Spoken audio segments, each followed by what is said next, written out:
Assalamualaikum dan salam Sarawakku sayang. Bersama saya Hafizah Munirah Mahrab. Tumpuan berita, Duli Yang Amat Mulia Raja Puan Muda Perak Darul Rizwan, Datuk Seri Diraja Tan Sri Tunku Suraya Almarhum Sultan Abdul Halim Muazzam Shah berkenan merasmikan Majlis Perhimpunan Persatuan Trefoil Kebangsaan ke-2 2023 di Kuching pada Selasa.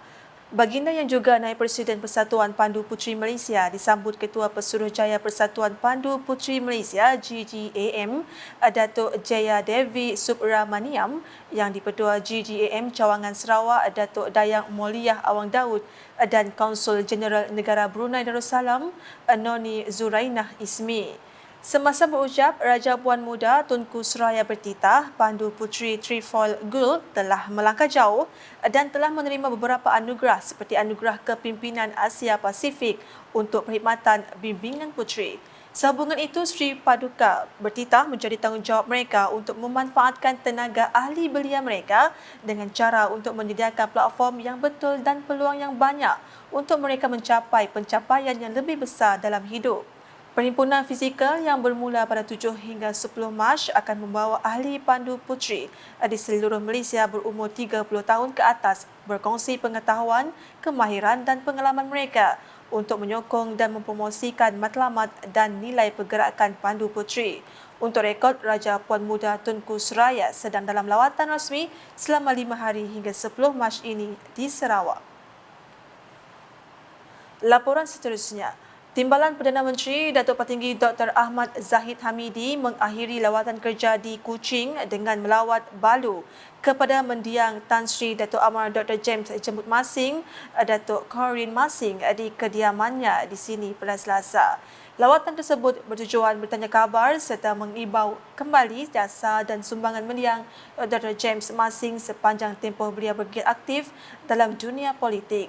Dalam pada itu, Dato' Corin turut berkesempatan memberikan cenderahati sebagai kenangan kepada Datuk Patinggi Dr. Ahmad Zahid berupa gambar ketika kunjungan beliau di kediaman mendiang semasa sambutan perayaan Gawai Dayak pada tahun 2017. Turut hadir Menteri di Jabatan Premier Sarawak Datuk John Sikitayai, Timbalan Menteri di Jabatan Perdana Menteri Hal Ehwal Sabah Sarawak dan Tugas-Tugas Khas Datuk Wilson Ugak Kumbung, Timbalan Menteri Kemajuan Desa dan Wilayah Datuk Rubiah Wang, Presiden Parti Rakyat Sarawak Datuk Joseph Salang Gandum serta div-div kehormat yang lain.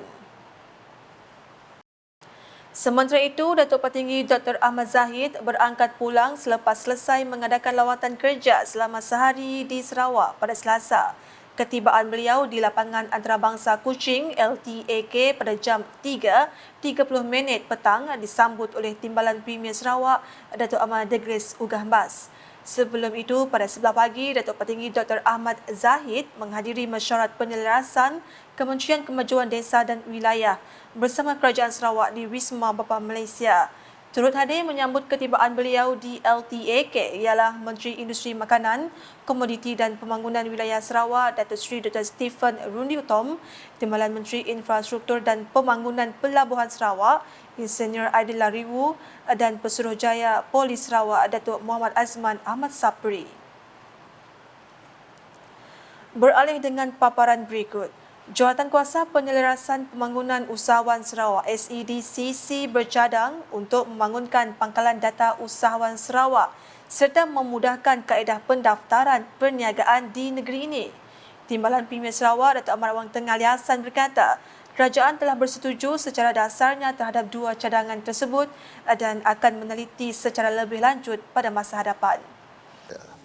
Tujuannya ialah untuk mengumpul data usahawan secara komprehensif, ya, dan boleh dikongsikan antara agensi untuk perancangan dan pelaksanaan program dan projek untuk membantu kegiatan perniagaan dan keusahawanan di kalangan masyarakat peniaga perusahaan kecil dan sederhana kita.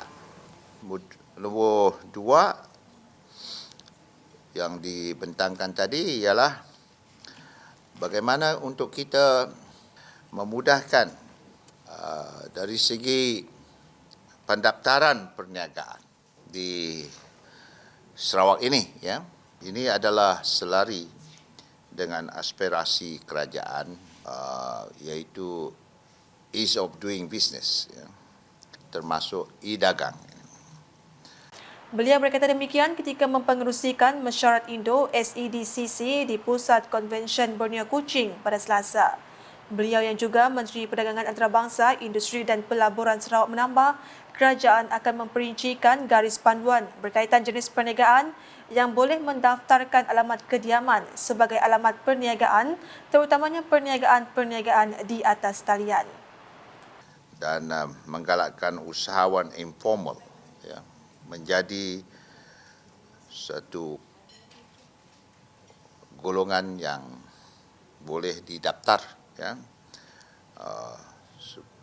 supaya mereka dapat mudah untuk mereka mendapat apa jua bantuan yang disediakan oleh kerajaan.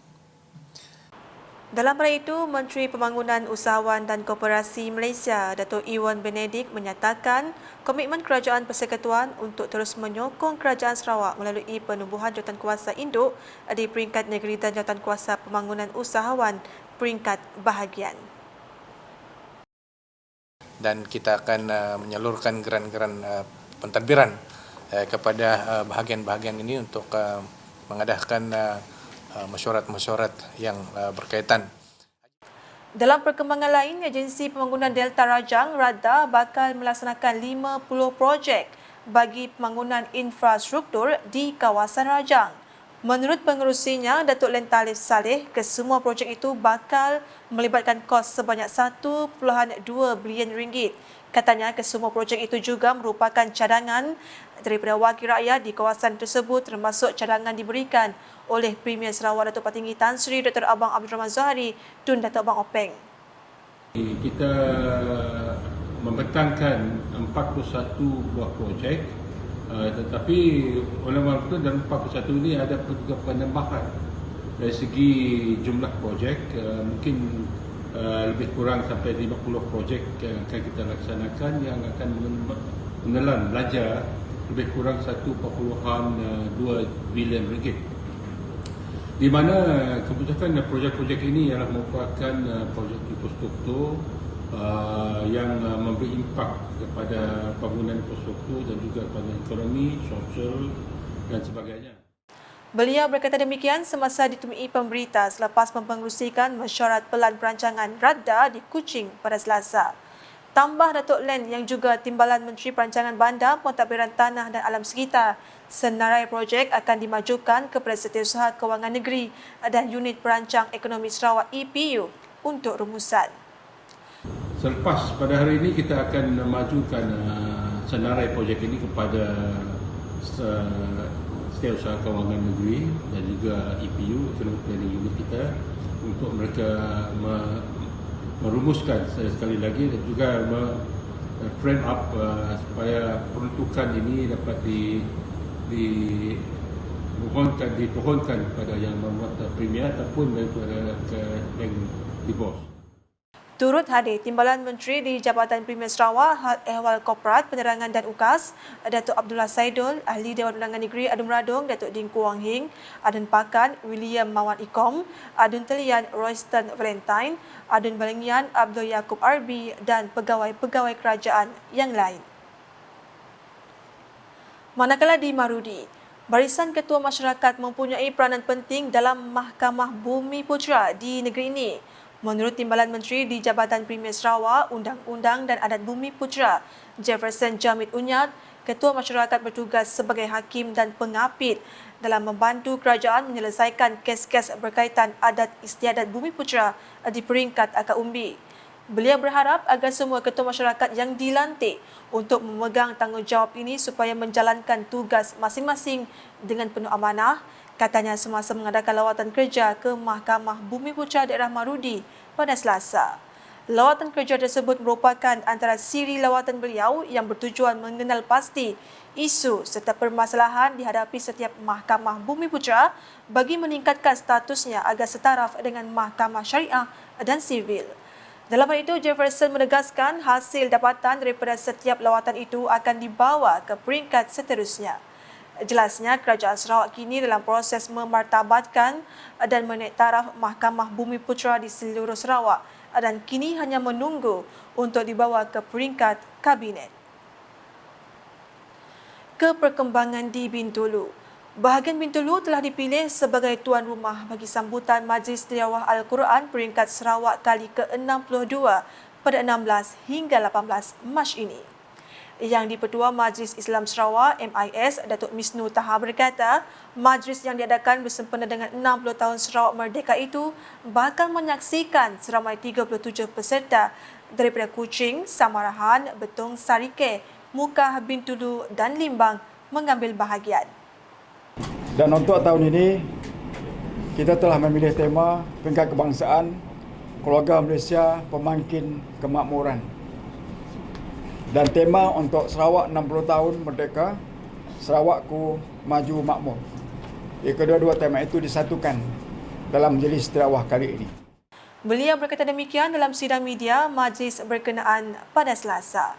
Datuk Misnu memaklumkan seramai 11 orang qari dan 8 orang qari'ah akan menyertai majlis tilawah, manakala majlis hafazan bakal menyaksikan seramai 8 orang peserta hafazan lelaki dan 10 orang peserta hafazan perempuan mengambil bahagian.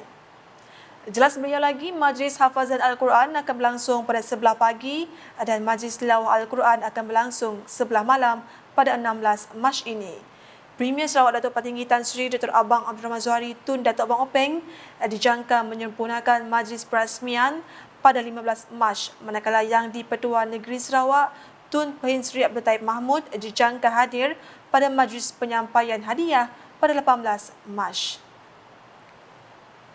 Sekian edisi Tengah Hari bersama saya Hafizah Munirah. Berita lebih lanjut boleh didapati di semua platform media sosial Lukas, termasuk portal lukas.sarawak.gov.my dan UKAS channel di YouTube.